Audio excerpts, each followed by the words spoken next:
നമസ്കാരം, ഒരിക്കൽ കൂടി സ്വാഗതം. കേരള ബ്ലാസ്റ്റേഴ്സിനെ കുറിച്ചുള്ള അപ്ഡേറ്റാണ്. ബ്ലാസ്റ്റേഴ്സിൻ്റെ 2024-25 സീസണിലെ മുന്നോടിയായി കേരള ബ്ലാസ്റ്റേഴ്സിൻ്റെ കോച്ചുമാരെ പുതിയതായിട്ട് പ്രഖ്യാപിച്ചിട്ടുണ്ടായിരുന്നു. അസിസ്റ്റൻറ്റ് കോച്ചിനും ഹെഡ് കോച്ചിനും എല്ലാം പ്രഖ്യാപിച്ചു.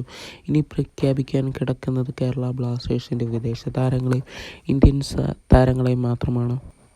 വൈകാതെ കേരള ബ്ലാസ്റ്റേഴ്സ് അവരുടെ പുതിയ വിദേശ താരങ്ങളെ പ്രഖ്യാപിക്കും. അതിനുശേഷം കേരള ബ്ലാസ്റ്റേഴ്സിൻ്റെ വെട്ടിക്കെട്ട് പ്രീ സീസൺ മത്സരങ്ങൾ കളിക്കാൻ പോകുന്നു. തായ്ലൻഡിൽ വെച്ചാണ് കേരള ബ്ലാസ്റ്റേഴ്സിൻ്റെ പ്രീ സീസൺ മത്സരങ്ങൾ നടക്കുന്നു എന്നാണ് നമുക്കറിയാൻ സാധിച്ചത്.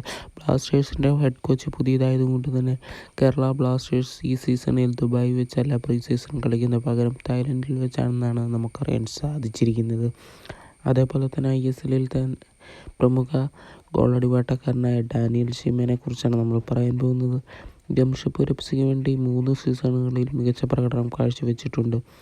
അതേപോലെ തന്നെ ഈസ്റ്റ് ബംഗാൾ എഫ്സിക്ക് വേണ്ടിയും താരം മികച്ച മത്സരങ്ങൾ കാഴ്ചവെച്ചിട്ടുണ്ട്. ഡാനിയൽ ഷീമേനെ ഇപ്പോൾ 2026 വരെ സൈൻ ചെയ്തിരിക്കുകയാണ്. ISL പ്രമുഖ ക്ലബ്ബായ ചെന്നൈയിൻ FC. എന്തായാലും മികച്ച രീതിയിൽ കളിക്കുന്ന താരമാണ് ഡാനിയൽ ഷീമ.